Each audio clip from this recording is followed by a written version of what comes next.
Hello, Asianet ഒരുക്കുന്ന Christmas ചിത്രങ്ങൾ ഏതൊക്കെയെന്നാണ് എന്നൊരു വീഡിയോയിൽ നോക്കാൻ പോകുന്നത്. വീഡിയോയിൽ മുമ്പ് വീഡിയോ ലൈക്ക് ചെയ്യുക, ചാനൽ സബ്സ്ക്രൈബ് ചെയ്യാൻ വേണ്ടി ശ്രമിക്കുക. നേരെ ഇന്നത്തെ വീഡിയോയിലേക്ക് പോകാം. അതിൽ ഒന്നാമത്തെ ചിത്രമാണ് പൃഥ്വിരാജ്, ബേസിൽ ജോസഫ്, അനുശ്വര രാജൻ എന്നൊക്കെ പ്രധാന കഥാപാത്രങ്ങളായെത്തിയ ഗുരുവായൂർ അമ്പലനടയിൽ.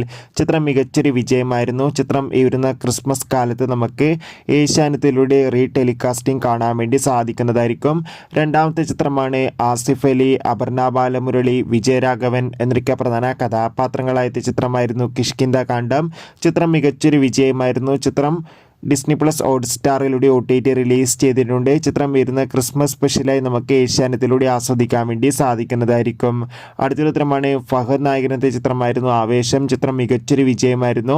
ചിത്രം ആമസോൺ പ്രൈം വീഡിയോസ് എന്ന OTT പ്ലാറ്റ്ഫോമിലൂടെ ലഭ്യമാണ്. ചിത്രം ഈ വരുന്ന ക്രിസ്മസ് കാലത്ത് ഏഷ്യാനെറ്റിലൂടെ സംപ്രേഷണം ചെയ്യുന്നുണ്ട്.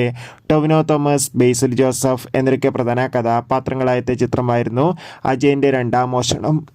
ചിത്രം മികച്ചൊരു വിജയമായിരുന്നു. ചിത്രം ഈ വരുന്ന ക്രിസ്മസ് കാലത്ത് ഏഷ്യാനെറ്റിലൂടെ സംപ്രേഷണം ചെയ്യുമെന്ന് കൺഫേം ആക്കിയിട്ടുണ്ട്. ചാക്കോച്ചൻ, ജ്യോതിർമയ്, ഫഹദ് എന്നൊക്കെ പ്രധാന കഥാപാത്രങ്ങളായ ചിത്രമായിരുന്നു ബോഗിൻവില്ല.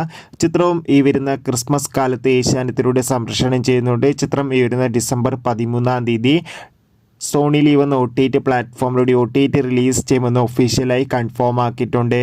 അതോടുകൂടി തന്നെ പൃഥ്വിരാജ്, അമല പോൾ എന്നൊക്കെ പ്രധാന കഥാപാത്രങ്ങളായെത്തിയ ആടുജീവിതം എന്ന ചിത്രത്തിൻ്റെ സാറ്റലൈറ്റ് അവകാശങ്ങൾ ഇപ്പോൾ ഏഷ്യാനെറ്റ് സ്വന്തമാക്കിയെന്ന് റിപ്പോർട്ടുകൾ സൂചിപ്പിക്കുന്നുണ്ട്.